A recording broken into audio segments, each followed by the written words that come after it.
everybody, it's Kaki. This is my first live stream, I think. Doing it on my own. Thanks for coming today. So today we're going to take a look at this thing. It's called a Passerelle, and it is a bridge. And I have one on my guitar right now, as you can see.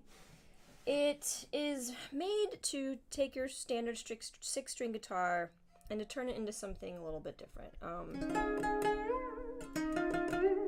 It could be a noisemaker, it can be something for composition, it can be something for sound effects.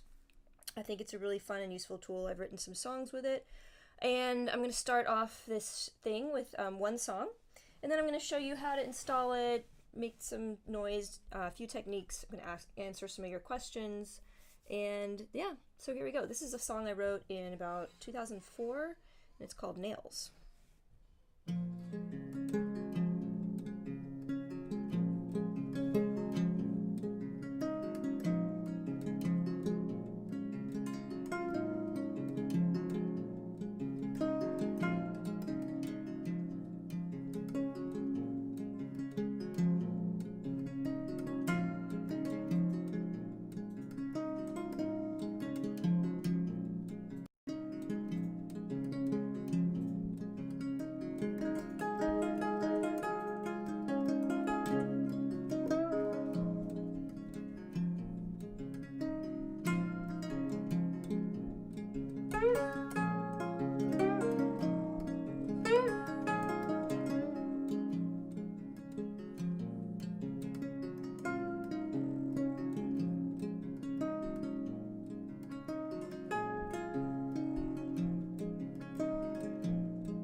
Sweet.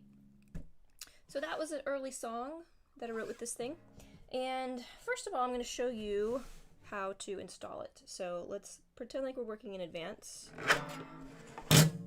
It goes underneath the strings on top of the fret.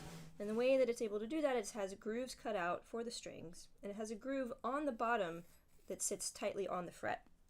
So I'm going to stick it, in this case, on the 16th fret of the guitar. And the reason that I do that is it creates a fifth between the left side and the right side of the guitar. So I just count the frets, 12, 13, 14, 15, 16. Oh, by the way, my strings are super, super loose. 12, 13, 14, 15, 16. If you have a really nice guitar with a fretboard that you do not want to scuff, I recommend making the strings so loose that you can just sit it upright and then tighten the strings on top.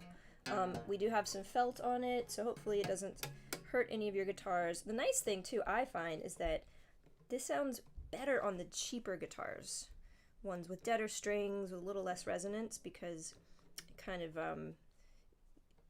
the sound doesn't get away from you as much. Alright, so now I've kind of set it up. So I'm going to switch tunings, and I'm going to play a song called Teak, but before I do that, actually, I'm just going to show you that even if we weren't tuned to anything in particular, like if you just kind of had a random tuning this way, you could already get some interesting sounds through plucking on one side and bending on the other.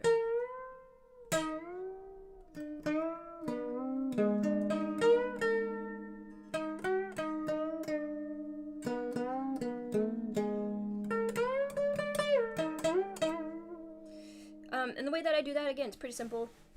I'm just taking any string that I see that I like on the right hand side, and then I press down on the left.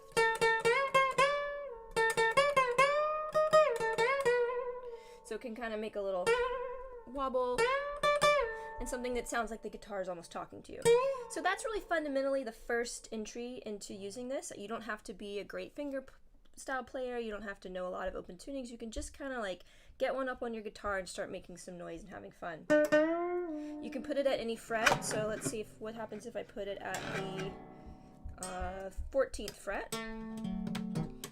It may have a different relationship between these two sides, but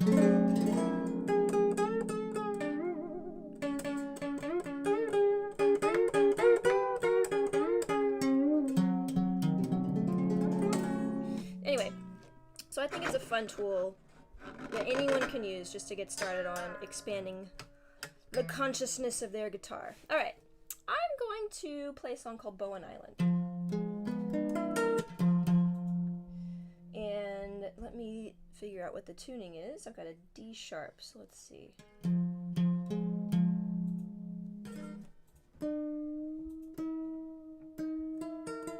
gonna break out my little tuner. Tuning this thing is actually pretty easy, because if you tune up on the right side of the guitar, you're inevitably tuning on the left side. Once you get everything into the place that you like it, you kind of have to temper the tuning. It's not going to be perfectly in tune, and I've said this in videos before, so you have to use your ear to make it, to something that's basically workable for you. Okay.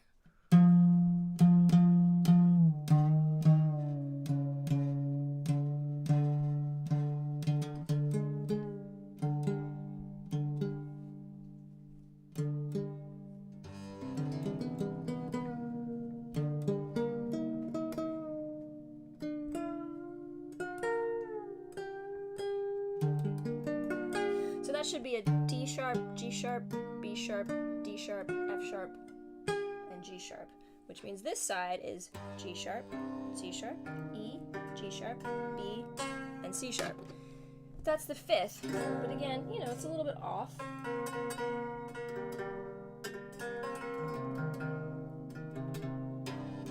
So please rely on your ear specifically and not only on your tuner. And also, continually readjust the string and the notches so it can have the tension be equal on both sides. All right. So just because I can talk and it's, no, I don't know who out there is listening, but hello and welcome. This is a song that I wrote let's see, God, almost closing in on 10 years ago, which is interesting. And I'd never been to Bowen Island, which is an island off of Vancouver. But I had a friend there at the time, and I think I was just writing some songs, and I sent her a demo of this song. And because she was there, inevitably I just wrote Bowen Island MP3, send. Later on, that just became the title of the song because I think I played it live, and I still was writing Bowen Island on the track list on the set list. And someone stole the set list and put it on YouTube. So that's how the song got its permanent name. And then I ended up, this is fun. My wife and I were having a son, my second kid, and we needed a name. And I had a friend who was a writer at SNL. So I texted her and I said, hey, we need a name. You're a writer, name my baby. And it, in true SNL fashion, she came up with several, very quick but semi-funny jokes. That worked in the moment. And then out of a strange moment of earnestness, she said, what about Bowen? And I thought, I love that name. It's the name of a song I wrote. It's a beautiful place that I've never been to. How interesting. And so we decided to name my son Bowen. Later on, I just found out that was the last person that she had texted. And it was this guy named Bowen Yang, who at the time was a comedian and, a friend of hers.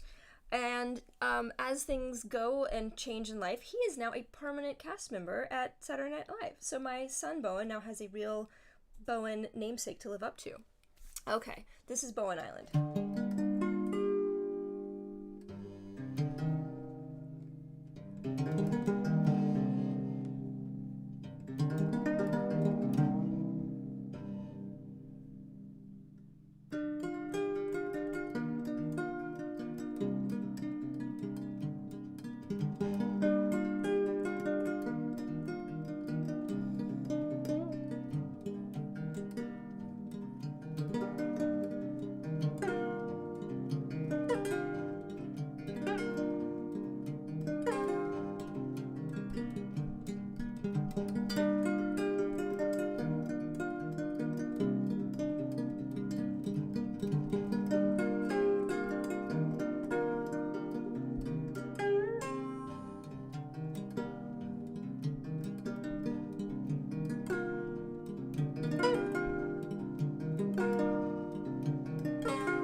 So as probably a lot of you noticed, one of the strings slipped out of the groove.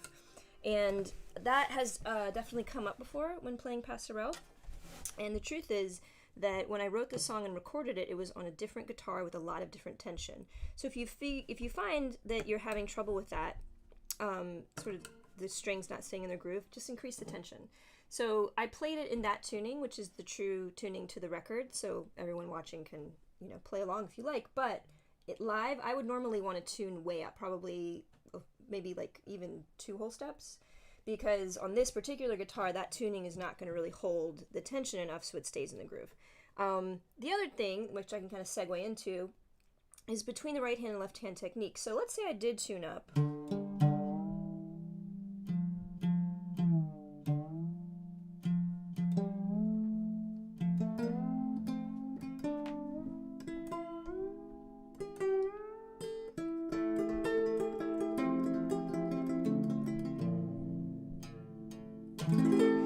Actually sounds a lot better anyway, but given that, you know, what you're used to doing as a guitar player is kind of, you know, pulling up and down, meaning like parallel to the top of the guitar. With Passerelle, you sort of want to pluck up towards the sky and push down towards the fretboard. So I'll go over a little bit of the right hand and left hand technique.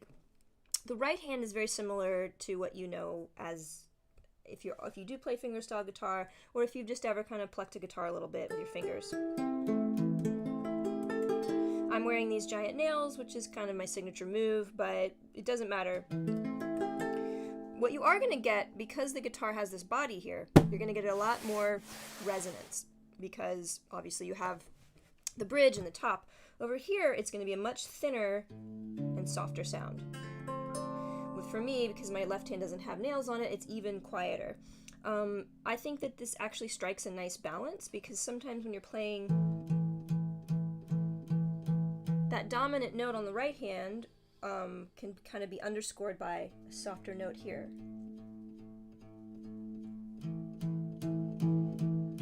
So whereas normally as a guitar player, I like to have the guitar be very, very measured, all the strings, all the notes having equal volume. In this case, I like playing around with that.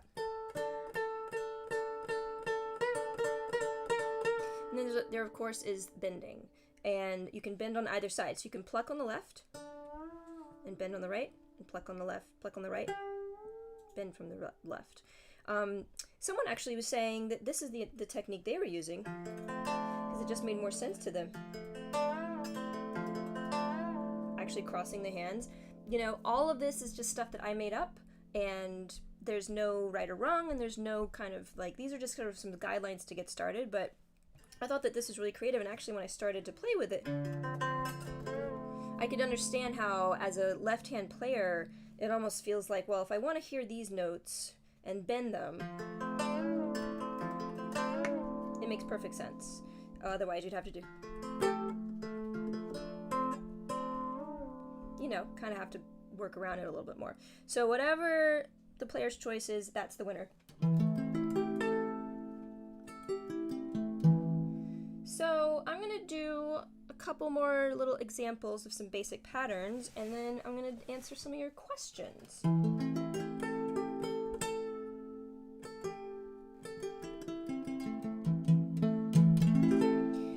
So obviously I covered a lot of these in some of the videos that I've been posting recently. But I honestly think that the right hand will follow as you are, if you already play guitar and you have some familiarity with plucking and strumming. I think the left hand is the trickiest, so I like to kind of give people a little example of exactly what I'm doing when I'm playing the left hand. I do rest my thumb on the top of the neck.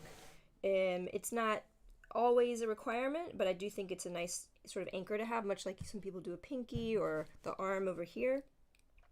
So one of the things that's trickiest is just having this hand act like the left hand, act like the right hand. So just doing basic kind of finding the string exercises.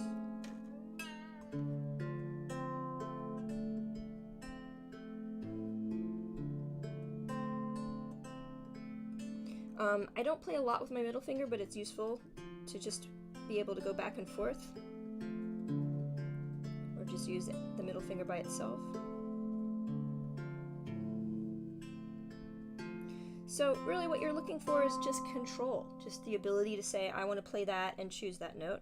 When it comes to the bending, one of the nicest combinations in Passerelle is the pluck, bend, pluck. So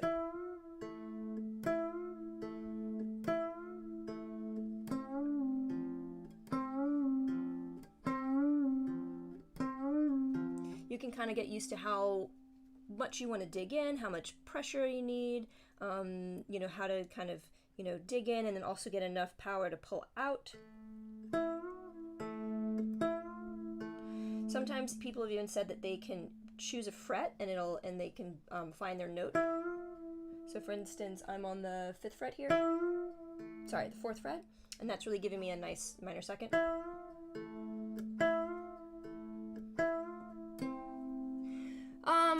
Sweet. All right, I'm gonna see what you guys are up to and ask me anything. Actually, ask me mostly what you want to know about Passerelle, but you can't ask me anything. I may not answer. Give me a second because I haven't done this yet.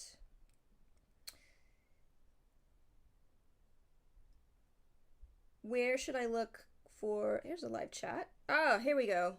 Okay. Hi. Oh my God. Hey everyone. What's up?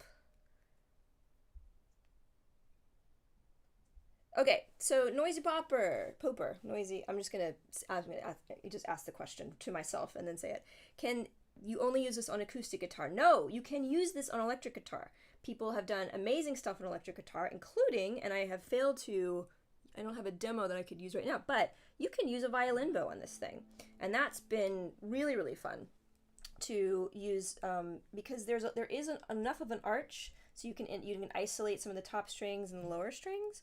But I've seen some amazing electric guitar playing using this thing, so please put it on your electric guitar.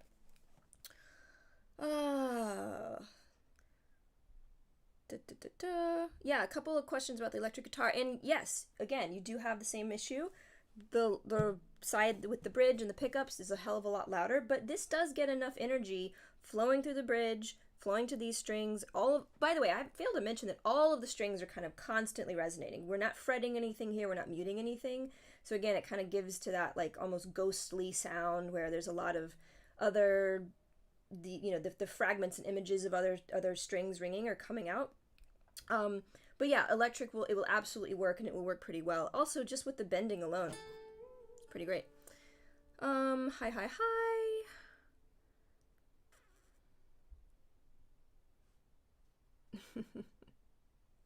I will post the tunings later. If I say them out loud really fast, it'll just go too quickly. But I'm happy to post the tuning for the first song, which was Nails, the song I just played, Bowen Island, and then later I'll play another song called Teak. Classical guitar, yes, that's a question we get a lot. Also sounds really good. Again, you have to play around with the tension with the classical because the strings are typically so loose. You have to, tune it up quite a bit. But we've had lots of examples with classical, and it sounds really good. Harmonics, huh? I have not even tried to do harmonics. Let's try to do harmonics. Let's see if I can find a harmonic and bend it, right? That's what we'd want to do. There we go, there's something. So right now I'm able to get around the 9th fret a little false harmonic and bend it.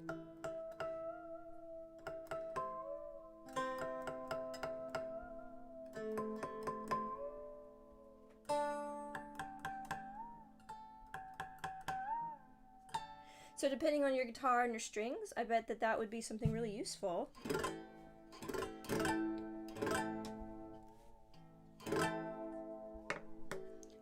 To use harmonics. Yeah, great question.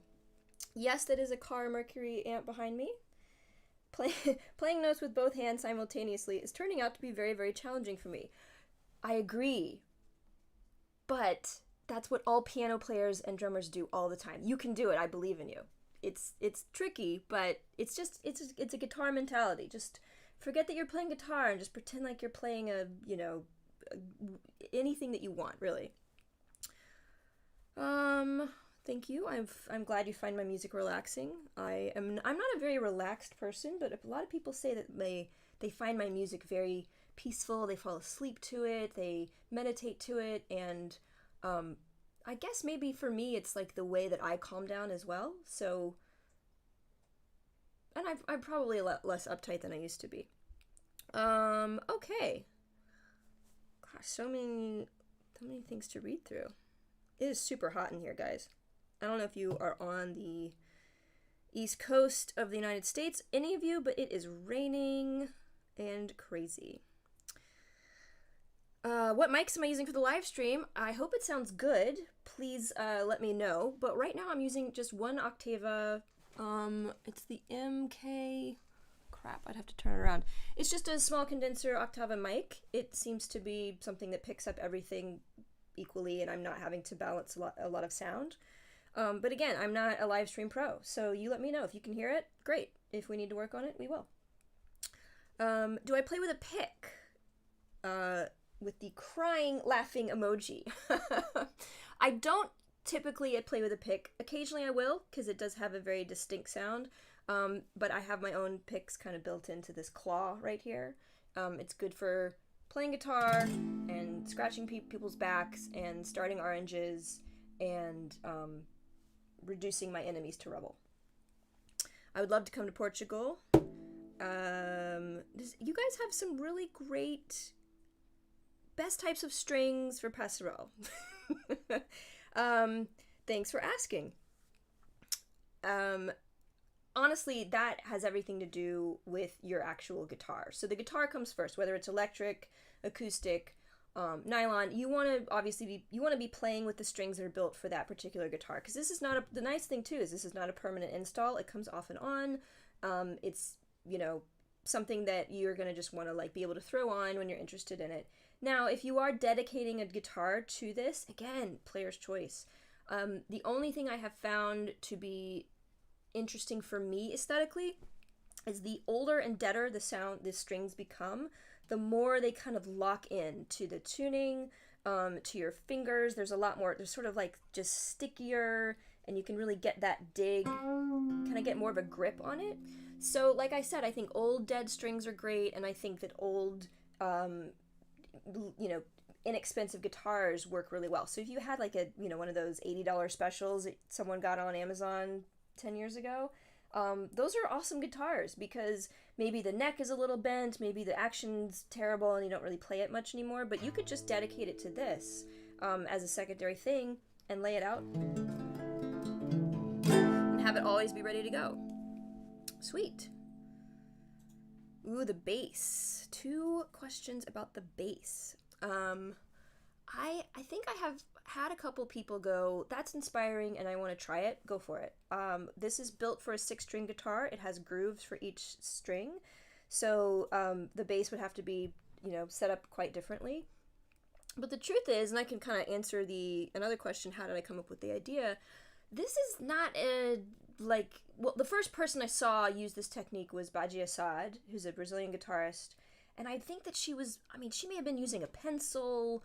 Again, she was kind of using it as a noisemaker, but still, it was fundamentally the same idea. Stick something under the strings, pluck on either side, bend on one, bend on the other.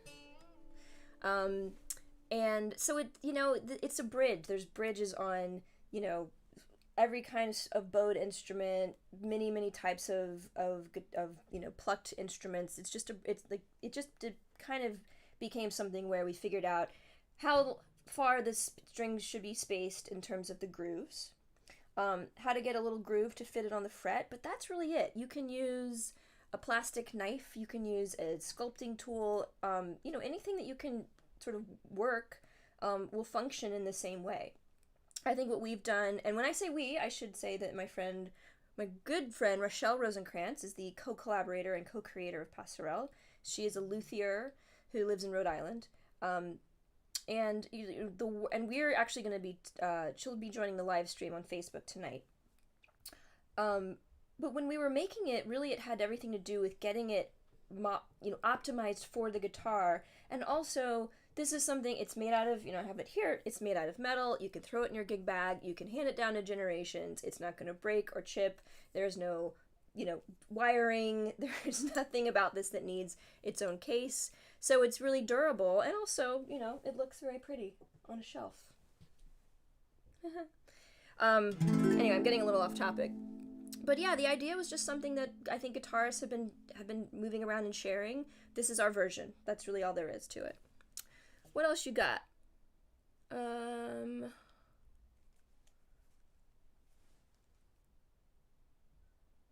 Why is the Passerelle curved?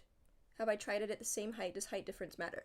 Yes. So again, the height difference matters a great deal in trying to keep this thing somewhat in tune.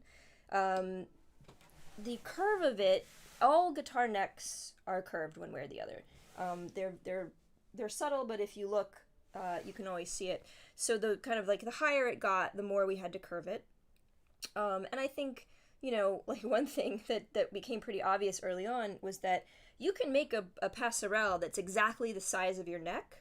I don't have a hole in this guitar, but most guitars do. And guess what happens? That thing ends up in your guitar more often than not. It kind of plunks over, and then you've lost it. So we put wings on it, and then carved out this underneath. But, these are all aesthetic decisions.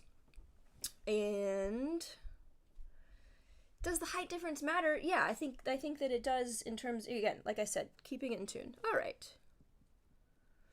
Do I find that wound strings pop a bit? Would flat wounds be better? Again, like it's so particular to how you're using it, what you want to get out of it.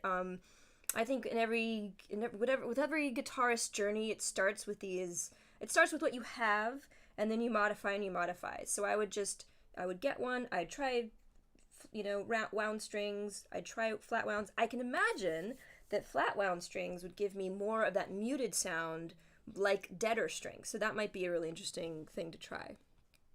I have not tried it with standard tuning. It wouldn't be, well, first of all, it would probably be too tight to fit under, and then, the strings would be so high.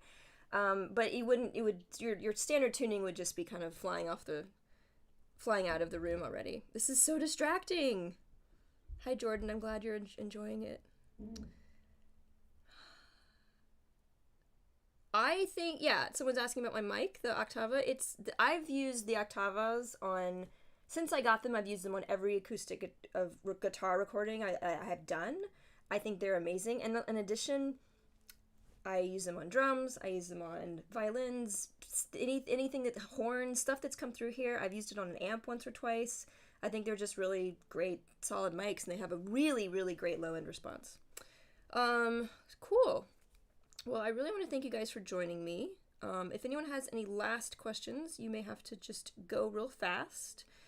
And then I am going to play this song called Teak, which I'm going to talk about. All right, we're done with questions. Thank you all. I hope that was instructive and helpful. So I wrote a song called Teak, which is a nickname for my daughter, because my wife and son already had songs with their names in it, so I had to, she was feeling left out.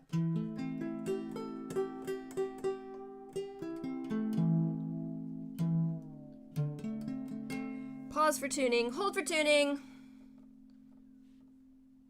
Normally I would just tune it to my ear, but I want to make it good so people can follow along later.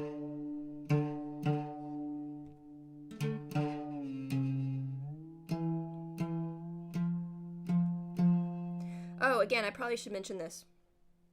First of all, you can get one of these at kakiking.com/passerelle. They come shipped with a little bit of information on how to get started. So all the things I've said here, basically, there's a kind of a little tiny how-to that we're going to revamp and make it a little bit more interesting, because there's more repertoire now, and there's more information about, because a lot of you have taken the Passerelle and have gone your own ways with it, so we'd like to incorporate that feedback. But for now, you can get just a little, starter kit.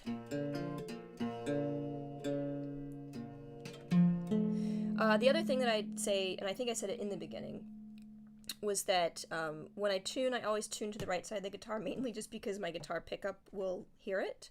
And then I temper the tuning, meaning I kind of slowly and softly adjust on the left side to match the right, or just to be a little, just to have the ear sound.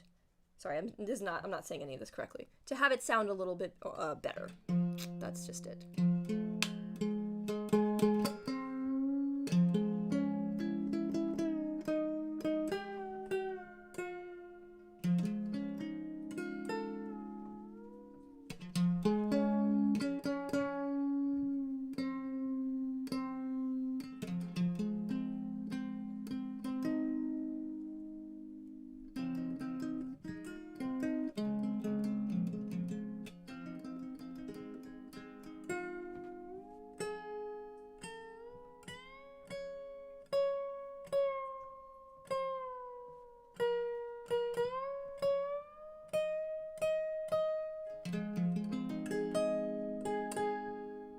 So the tuning on this song, if you're interested, is F, G sharp, C, D sharp. So I'll say this again.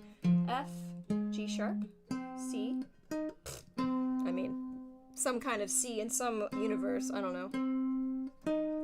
D sharp, G sharp, G. Sorry. Oh my God. This is intense, guys. This is where it gets really hairy. Let's not get in the weeds. Let's do this correctly. F, G sharp, C, D sharp, G, D sharp.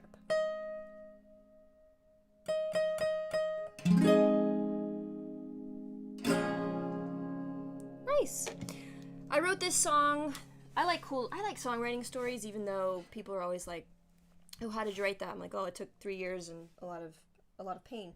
This is a cool story though, just because it plays to the strengths that some of us have when we're doing something under pressure. And I was recording a new album, which I do have completed, which will come out hopefully in a few months. And I'd written a bunch of demos, and my friend had he has a studio, and he's a dad friend. I'm a dad. I like dad friends, and he's like, come on over, and I'll just record you. And it's nice to have someone else punch the buttons for you at times. So I just came over and recorded all the little demos that I had, just to have something where I wasn't having to, move around mics and reposition everything. I could just, do takes freely. So at the very end, I recorded everything as it already was, and I felt like, this I didn't really get anything new out of this session, and kind of felt a little bit like, what could I do to challenge myself? We only had a few minutes left. So I grabbed the Passerelle, set it up, I found a tuning, and I just went for it. And literally 90% of the song just kind of came falling out. And, I think it's a good lesson, because sometimes you just need a change of environment, or personnel, especially if the person that you only work with all the time is yourself. It can really be helpful just to have, a different place to be, and a different kind of, someone running the part of your brain that has to really think versus the part of your brain that can only feel, which I think composition is. So here it is, Teak.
Thank you all for joining me. Get your Passerelle if you like.